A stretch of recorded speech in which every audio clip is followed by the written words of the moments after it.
And I'm Yohance. And welcome to our channel, Get into the Black. In today's video, as you guys can see by the title, is going to be another story time about this one time how we were scammed, or I should say almost scammed by some close friends. We thought they were friends, and we quickly learned that they were not actually friends. They were opportunists, and they saw the opportunity to take advantage, and they did their best to do it. So we had to put a stop to it. Yeah, and this is like we just want to do a little disclaimer, because we also just did another video that by the time you see this video, that video will already be out, and it's about the time that we got robbed. Yes. But we want to do a disclaimer that when we do these story times, we want them to be more for like educational purposes rather than scare tactics or anything like that. Because the responses for that video is really funny, because it's not even out yet. It's just on our channel as a future premiere, and people are already commenting. Mm-hmm. People have sent us texts and messages via social media, just personally. Yes. Which is just interesting, some of the responses that are coming out from it. And like I said, we just want it to be educational purposes, not to scare anyone, but things do happen. And we think it's important for us to share with our subscribers our experiences so that they can know kind of how to maybe avoid these kind of situations. Today we are in a different setting. We are outside today. We have been trying to record at the Airbnb for the most part, but it was all booked and busy. Yes, in spring break. Yes, it's crazy month for us. So but we wanted to make sure we stay consistent and continue to give you guys these weekly videos that we have been giving you. And since we're on that too, about weekly videos and what we've been giving our subscribers, please subscribe to our channel. I'll be seeing y'all. Yeah. I'll be looking at the analytics, and it's too many of you watching, returning people, and you're not subscribing. If you're returning, you like the content, just become part of the crew, become part of the family. Yeah, we're building a legit tribe here.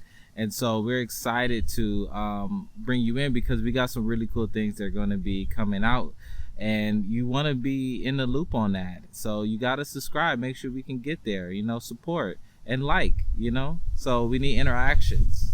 Yes. And with that being said, I guess we'll get into the video. So story time. So this was we're coming up on the anniversary of this moment where I got a call from a friend, and like a mentor to me, about someone coming in town, and they're going to be in my area, and rightfully they let me know they're going to be in my area.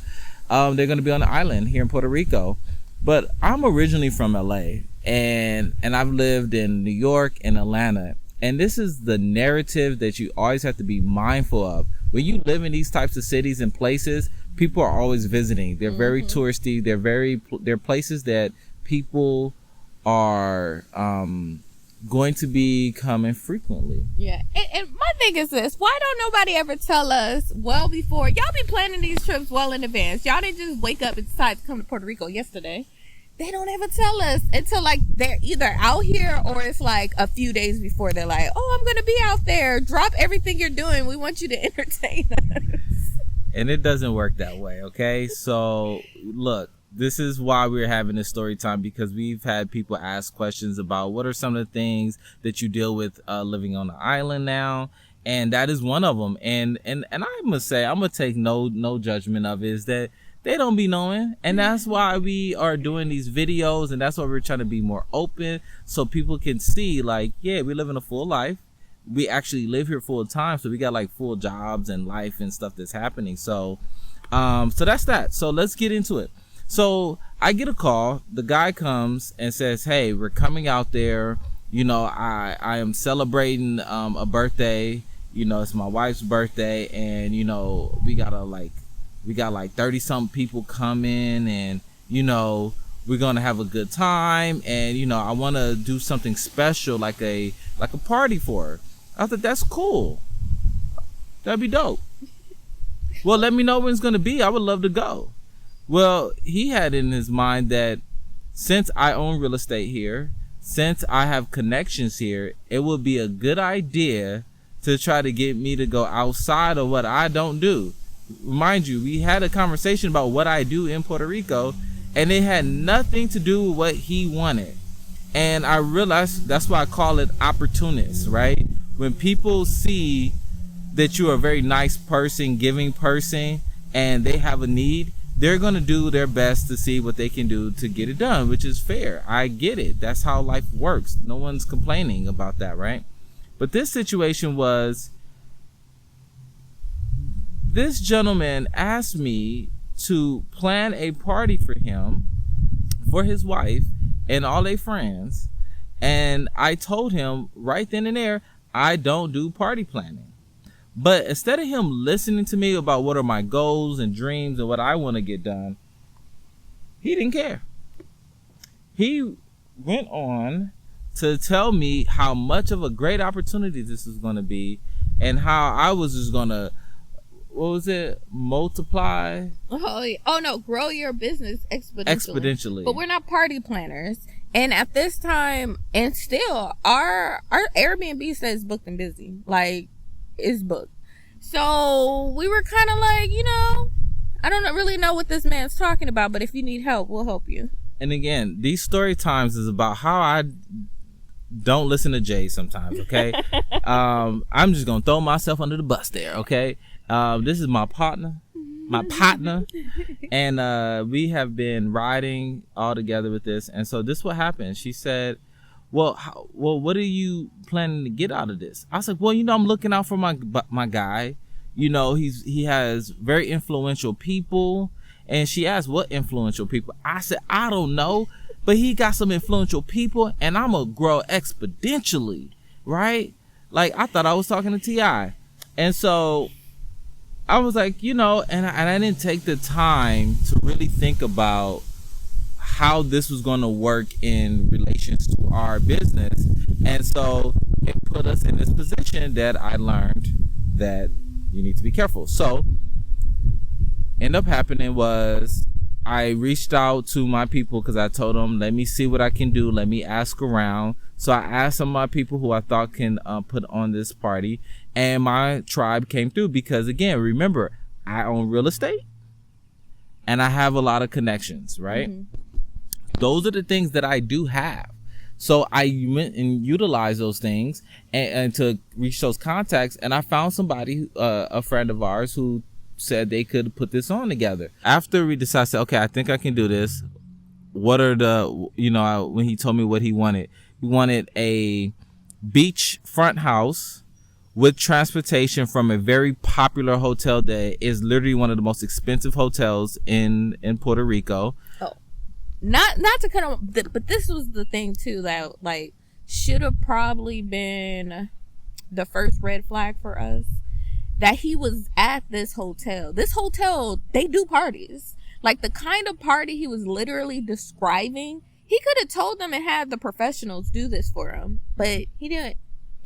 And it's not that he does not have the means. He just did. I don't think he just didn't want to.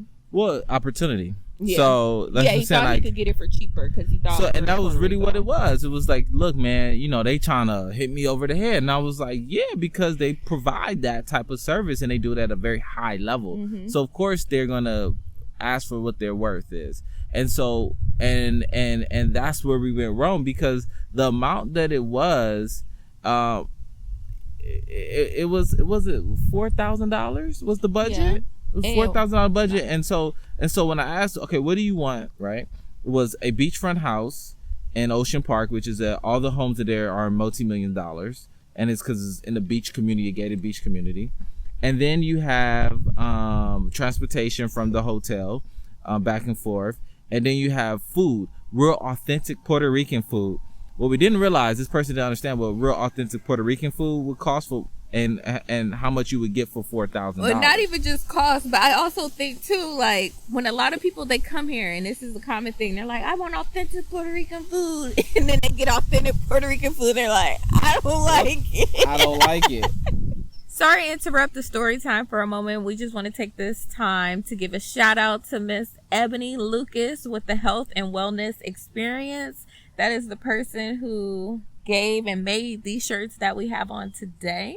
Yes, Ebony actually invited me to be a speaker for her Wealth and Wellness retreat she hosted here in Puerto Rico. And so I wanted to make sure we shot her out because this wasn't intentional, but it was in alignment because where they had the party in this story time was down the street from this place. Literally, it was down the street. So it's kind of funny that we were wearing this shirt and telling the story. But shout out to Ebony in Chicago. She's doing great big things in real estate. And if you guys want to learn how you go from 1 to 73 properties, go listen to her story, The Wealth and Wellness Part 1. And if you want to learn about how I'm building wealth through tax economic programs, make sure you check out Part 2. Yeah. We love you, Ebony. Thank you so much. So food, housing, lodging, right? Event space, entertainment, drinks, right? Photography, videography. Oh, yes, I forgot about that. And the thing is that we were able to get all of that for the budget without taking any money. Because remember, everyone is like, yo, this is an opportunity to really expand out. I need this favor. I'll hook you up. And I've gone on to keep my deal. The people who did the events, I've called and had them do other events where it was, they got paid their price and stuff for it. I got some other stuff still coming up that I'm calling these folks for. And so, and that's it. So I got my friend who owns a lot of real estate to do us a favor. At the time, I didn't know it was them because the person that I partner with to do the event, she had her own connections. Mm-hmm. And then come to find out, and they was like, dude, why you didn't call us to tell us? I was like, you know what? I thought y'all was too busy. I didn't even think about that, right? Mm-hmm. Because I was thinking about all of this stuff, and I didn't realize really that they do specialize in their homes being event space, right? But they don't do parties. Their minimum nightly rental for their property, especially the one they picked, is 4 nights. So because it was me and they're my clients and we have a working relationship and friendship, they did it one night. And then they were able to discount it from the 1 night to 3 nights, right? So literally, the place was $1,800. Yeah. Yeah. The venue was $1,800.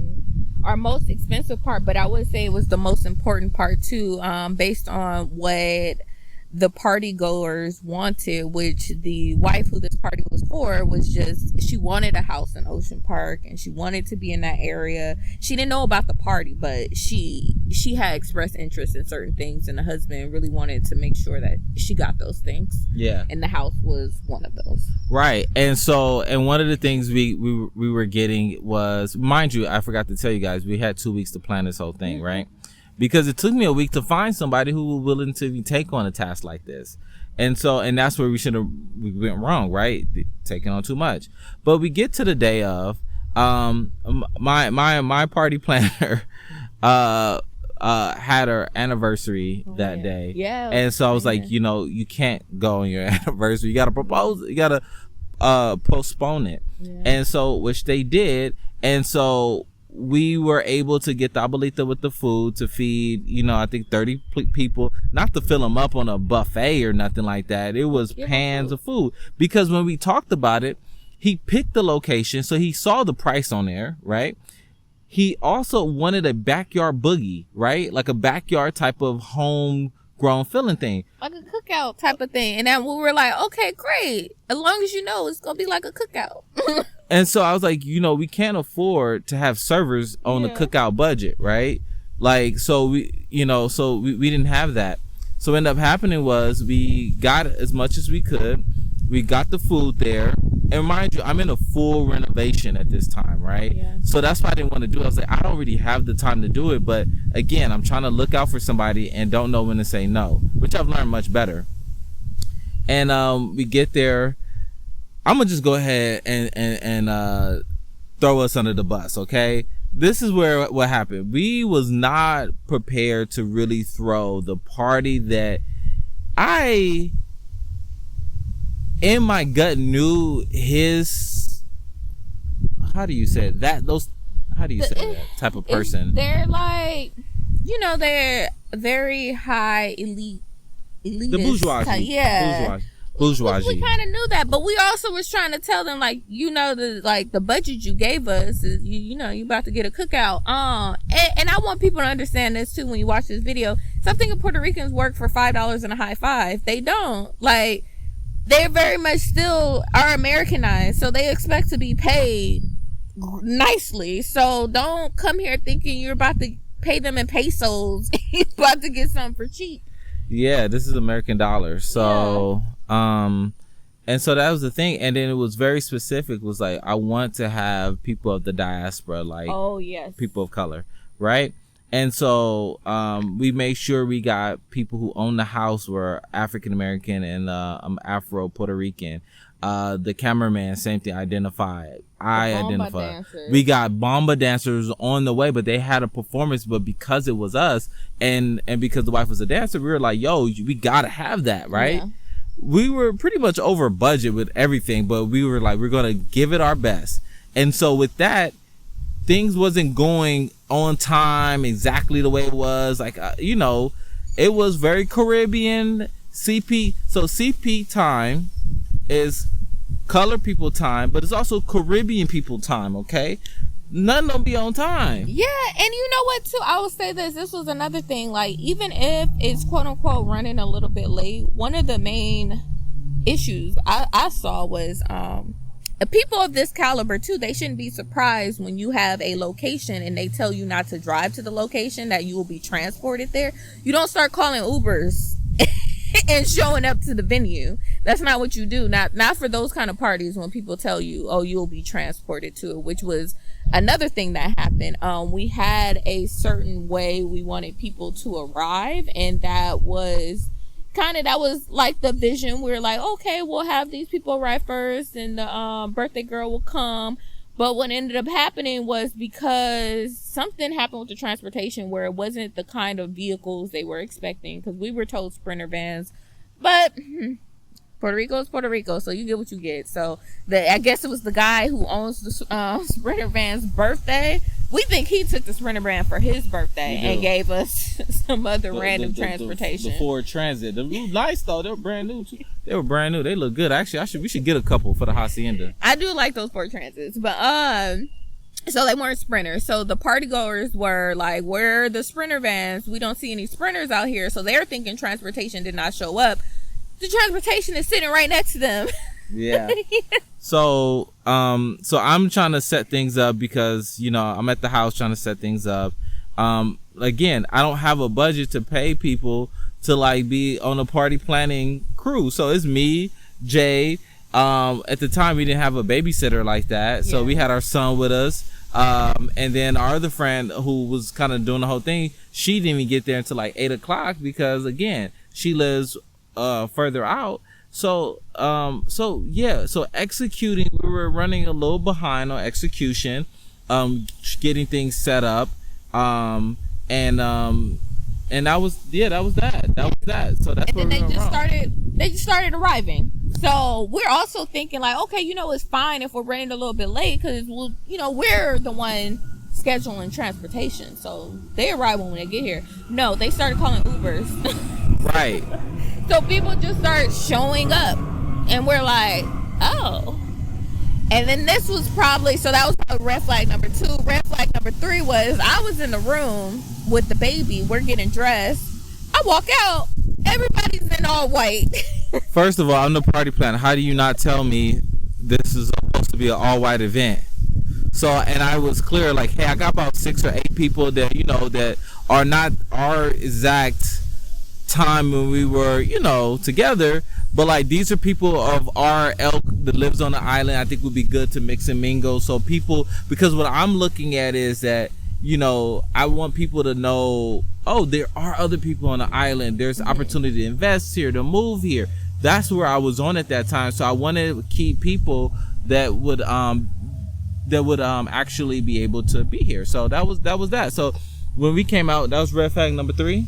Yeah. We walked out and I'm like, why everybody got on all white? Yeah. And then I see the birthday girl, because of course I'm not knowing that it's an all white party, so I have a floral dress on. I see the birthday girl, she got a floral outfit on. I'm like, oh dang, let me just hide into the furniture over here because this is embarrassing. And then it was like when they were getting off some of the van and stuff like that, because we had the van was supposed to become one by one, right? Because it's only like a 7-minute drive, so we were supposed to lead people in.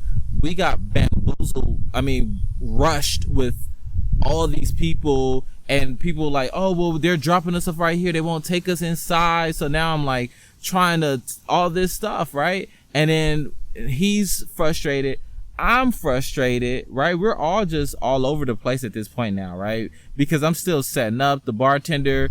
Again, these people have regular normal lives and jobs. The people who are willing to do it for the low, they was like, I'll come after my thing, I'll get there as soon as I can. I was like, it's a backyard boogie kind of vibe, so it's gonna be okay. When you get there, kind of speed up. But they were expecting to have the spread of food and everything, which I would have loved to have it that way, but like that's just not what we had, right? And so and then people were walking up, was like, yo, why you didn't tell me it was all white? He was like, well, you didn't check the text messages. I was like, dang. Yeah, we started realizing they had internal stuff with their own group. People are like, I thought we were gonna have servers. And then we're like, who told you that? Cause he like, me and him, when we talked, it was like, backyard boogie is cool. I was like, we don't have no money for the servers, we gonna kind of play it as best we can. People just walk up and get their plate. And then they try to come for us because we were like, look, let's put some chips out, like just put something. And they was like, oh my gosh, you got it like a frat party here, red cups and all. It's a backyard boogie. Yeah. It's not, it was never supposed to be that. So the expectation was not communicated well with the party planner, who doesn't do party planning. And I was just like, what the heck, right? So I'm frustrated as a leader, like trying to, like, you know what, I'm gonna take it. This is, I'm feeling all bad. I got mentors, and I got all these other people like kind of secretly telling me stuff, and I got other people saying, oh my gosh, I love what you're doing and I want to hear more about it. So we were getting mixed reviews, and then it went south. Red flag number, were we on 4 or 5? No, I don't even know at this point. Let's go 5. But I think too, I just have a very different personality. So when people were over here acting all crazy, I'm like, what is going on with y'all? Why is everyone, like, I was really confused because I too was there for those conversations. So I'm like, nah, yo bruh, he knew exactly what was supposed to happen here. So I didn't feel no kind of way. I'm like, that ain't my problem, that's between y'all and him. I don't know what he promised y'all, but that for sure is not what I told him he was gonna get. So and so the red flag number 5 was when I invited my millionaire friends and the guests of this party asked them, because they were in black and they were in, like, dressed nice, but they were not in the white, and look, they didn't blend in. Remind you, the people I invited are influential people too, and so people were asking them like, oh, I thought you were here to serve me. Which I think it was funny because the particular people that it was said to, they're Caribbean, so they have Caribbean accents, and I felt so embarrassed. I was like, why the heck would you ask those people that? Like, why would you ask them that? And them of all people. Got more money than you. Most of y'all up in here. Exactly. I'm like, the optics of it all was just so like, are y'all serious? Like right now, like y'all are showing y'all booties. Out here showing your booties. And that's and that's what it comes down to. So what ended up happening, I want to cut it, kind of bring it full circle, is after all that happened, red flag number 6 was, we pulled me to the side and it's like, look, man, let's talk about how we can, fix this. Let's talk about how we can, work on your business, right? And I'm confused, first of all, because I'm like, this ain't my business. Like, I don't, but I'm still at this time, remember, I'm confused this whole time. And I'm just like, I understand, I appreciate it, I'm open. And, the day goes by. They're here for the rest of the weekend. I think that was like a Friday. And I'm like, hey, I'm hitting them up. So, you know, I'm sorry for what happened and whatnot and all this stuff. And, you know, being all apologetic. And I'm like, hey, when can we meet up? Like, you know, guy ghosts me. Doesn't even talk to me. Supposed to be like big bro, like, yo, you know, let's work on your business. Just ghosts me. Don't want to talk to me. Now, remind you, he paid half, 50%, and was supposed to pay the half that night, that day of, right? So I fronted a lot of that money. And after conversations with somebody in his crew told him that you don't have to pay. And I was like, that was bad advice. Why would you not pay the Afro, Latino, and African American people that you say that you support in your business and what you're about, that you wouldn't want to pay them, and you use their service? You ate the food. All the food was ate. The venue was used. The liquor that we did have was drunk, right? The videographer, all the pictures were taken and looked great and beautiful. And the transportation, and received them, right? So I liked them. So we got proof of that. People looked there, was having a great time, right? And I had people afterwards telling me like, man, this was great. I appreciate it and whatnot, right? But, and then decide to say the value of the place and the things that we got was not, like, I would never pay that. And I had to say, that is not your place. You should have said that when you saw the price and I told you this is what we're going to be and this is what it was. And the person was like, I don't see what you want me to do. How could you dare ask me to pay anything? I'm like, because you used it all. That's how I'm asking. And there's people that need to be paid, that you use their services, you use their stuff. And you're saying that you're not going to pay them, and now you want me to foot the bill for your wife's event? That don't make sense. I'm not doing that, because the conversation we had is that I cannot visualize me paying you another dime. And so I was like, oh, so you just don't see it. You can't feel it. Bet. And so, you know, I had to reach out to my attorney and team, and like, because, you know, we got resources. It's not like we ain't got no resources. Yeah. So we looked, and, you know, we continue to communicate. We used the third party to help, you know, what do you call it? Like facilitate the conversation. And we were able to finally come to a resolution where the person decided it was in their best interest to just pay. To just settle the balance. Yeah. And that's all we were asking for. No one's happy, right? Apparently, because if whatever I'm doing, if I agree to do it, I want to make sure I give it the best I can, right? And given the time and given the resources that I had, that was the best. And I had to do my therapy and come to the grips of that was the best we could do with what we had.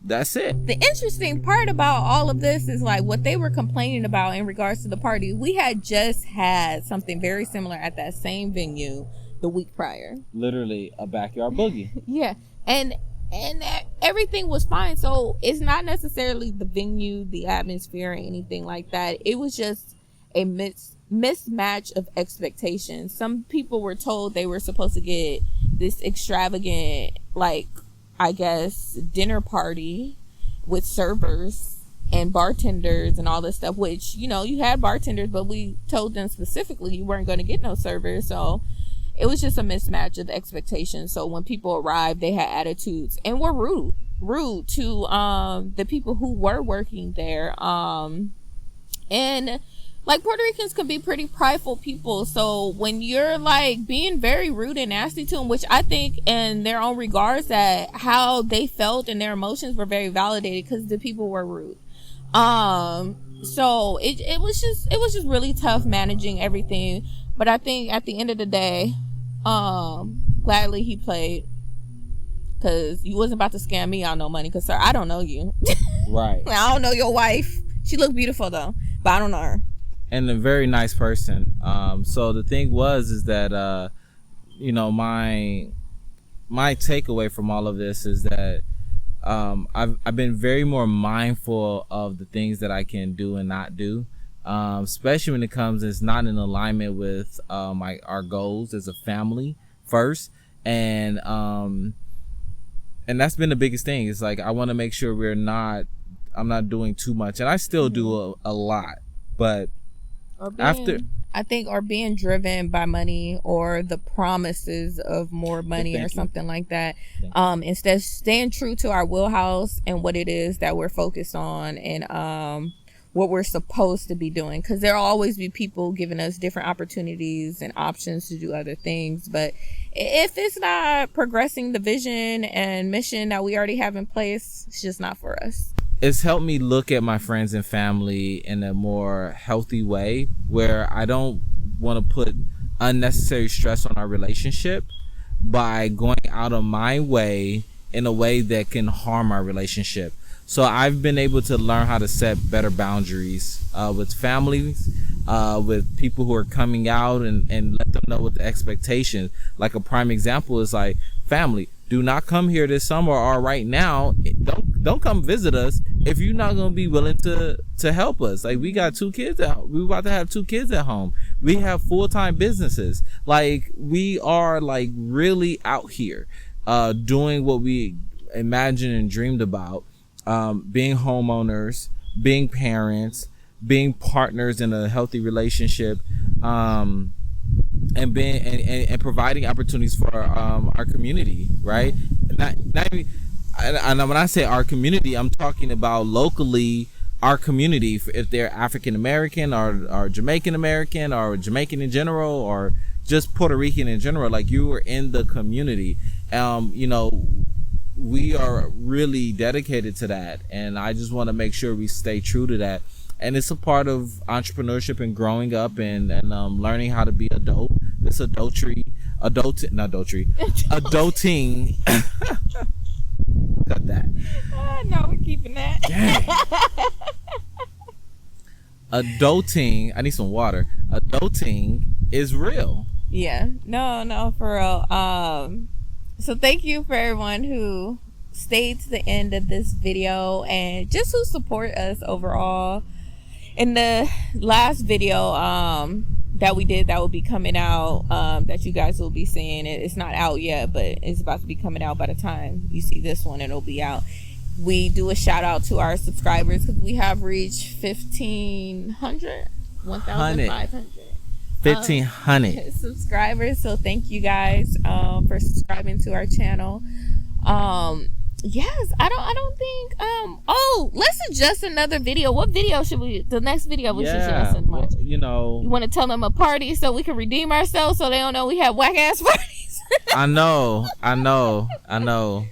Yeah, we should do something like that. But let us know. We're show consistent. You our baby shower video. Then we'll leave that one up. That'll be the next video, so that y'all can watch. It's gonna show somewhere on the screen. We don't be knowing where it's at. And this is what they thought they were getting, and I knew it once they showed up in that all white linen and everything. I was like, oh, you thought you was getting my baby shower. You looked on my Insta and thought you was getting this, dude. That was planned in months. That was a lot of planning and a much bigger budget than $4,000. So all right, y'all, this is it. Thank you so much for watching. Like I said, we're gonna stay consistent. We're on top of it. As you see, we got the microphone this time around. We're upgrading, so we need you to subscribe, we need you to like, and we really need you to comment. Okay? Yes. Good, bad, the ugly. If it gets too ugly, we will shut it off. But healthy discord is healthy. Let's have it. Let's talk about it in the comments. What would you have done if some big city scammers came for you? Not big city scammers. Big city. That may be the title. Yeah, big city scammers. Big city scammers. I like it. Bye-bye. Bye.